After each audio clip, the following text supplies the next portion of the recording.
Po roce se opět nacházíme na krásném jezeře Lac de Madine. Přijeli jsme v pátek a to už je naše taková tradice, v pátek večer. Cesta probíhala úplně parádně, žádná zácpa.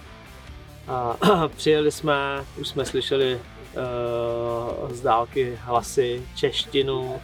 A už tady se scházela ta naše česká menšina. Máme takový tradiční místo, už zabraný v Bivy City. Takže jsme se šli s klukama se všema přivítat. Trošku pršelo, rychle jsme si rozdělali bivaky a vrátili jsme se za klukama, chviličku jsme pokecali, asi jenom do půlnoci. A to je hrozně fajn, protože je skvělá nálada. Vzpomíná se na to, co bylo historicky na jiných závodech. Ono se vždycky něco odehraje. A já věřím, že i letos se něco odehraje a zase za další roky budeme vzpomínat na ty zážitky a to patří právě k těmhletěm závodům. I to setkání s těma rybářema, nejenom z Čech, ale vlastně z celé Evropy. No a dneska ráno jsme se zbudili do krásného mlhavého počasí.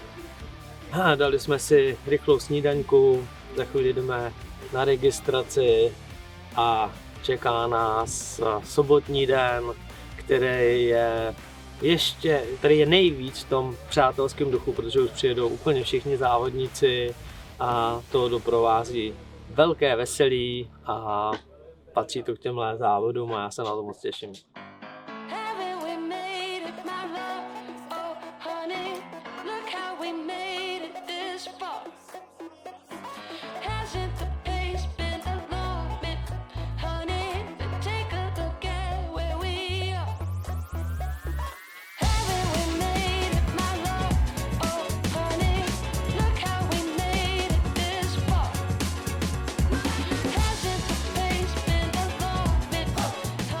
Stejně jako loni šel letos losovat Jakub Ehrhardt pořadí, ale bude losovat i místo.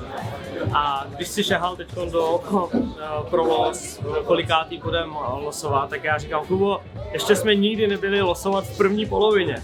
A opravdu si nevzpomínám, že bychom šli někdy losovat v té první půlce. A už jsme se skoro přiblížili do té první poloviny, jsme téměř v polovině, vylosoval si číslo 63, což je asi jako v pohodě.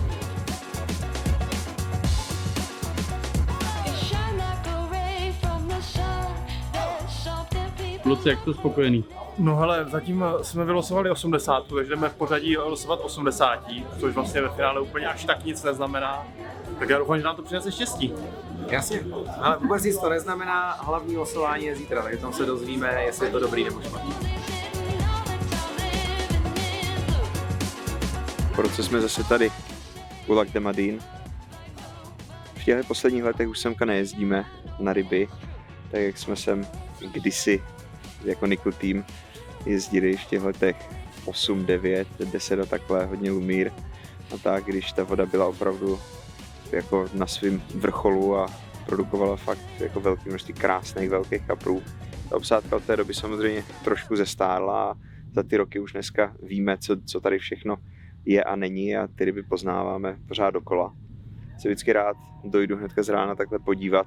Dneska jsem teda trošku si přispal, protože jsem jel včera celý den a chtěl jsem být na dnešek spíš čerstvej, tak jsem pospal, takže jsem tady nebyl hned ráno, ale je super, že už jsme viděli 2-3 kapry tady v té zátoce, což já mám vždycky hrozně rád a vždycky mi to hrozně zvedne náladu.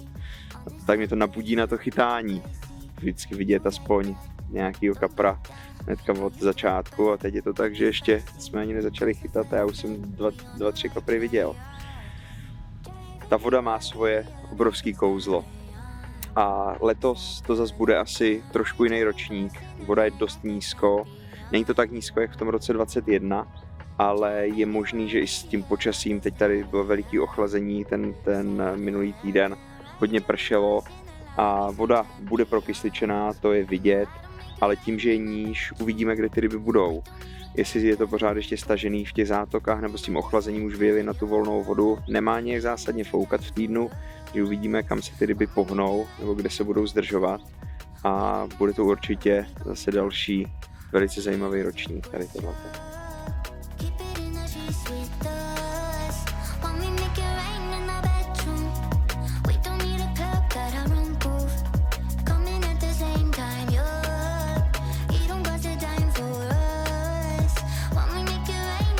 Tak jsme ještě odjeli sobotu odpoledne tady do místního supermarketu a chtěli jsme si nakoupit maso, ať máme na celý týden prostě pěkně a pár nějakých dalších věcí, co nám vždycky ještě chybí, rádi si to tady koupíme ve Francii, že bychom si to nosili z domu.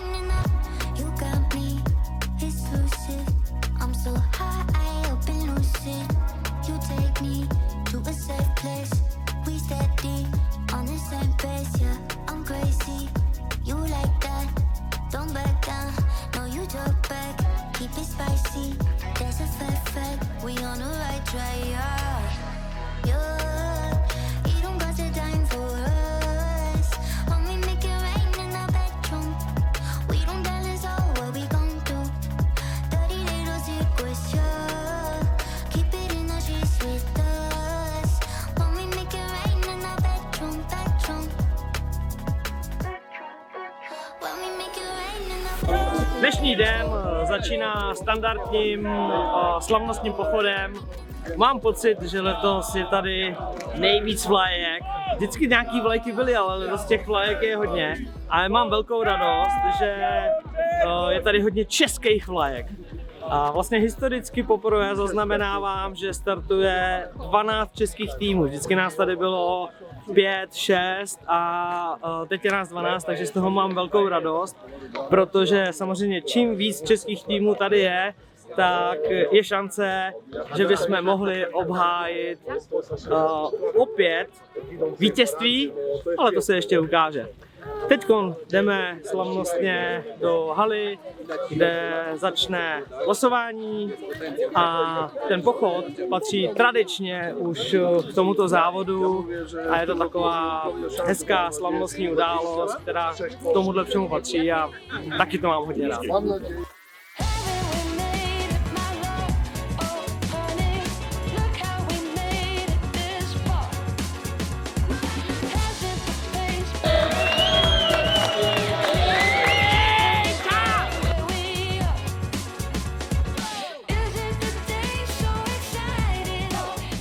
Vážení přátelé, teď je ta nejvíc dramatická situace a my jsme říkali, šák si snad ty koule.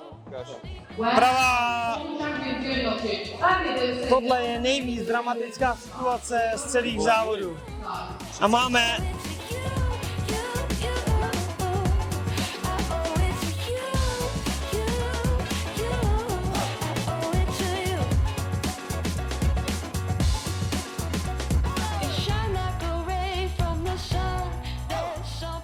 Tak máme vylosováno. Los nás posílá na 33, což je Dark Side. Není to úplně daleko od toho, kde jsme byli před 2 lety. A myslím si, že je to místo, kde byl Zavináč s Rudou taky před těma 2 roky. No, jediná trocha optimismu je v tom, že tak jak jsou ty sektory vytyčený, tak budeme chytat na tu hranici vody, odkud jsme byli z Velkého ostrova v roce 2017 třetí. Takže tušíme, jako, co máme hledat, ale bude to boj, ale pokusíme se něco udělat. Úplně tam teda nespěcháme, takže pojedeme až zítra. Dneska si ještě odpočneme tady v Billy City a pak si užijeme tam týden temnoty, protože tam opravdu nesvítí slunce. Takže to nás čeká teda zítra, ráno hnedka vstaneme, přesuneme se tam a uvidíme.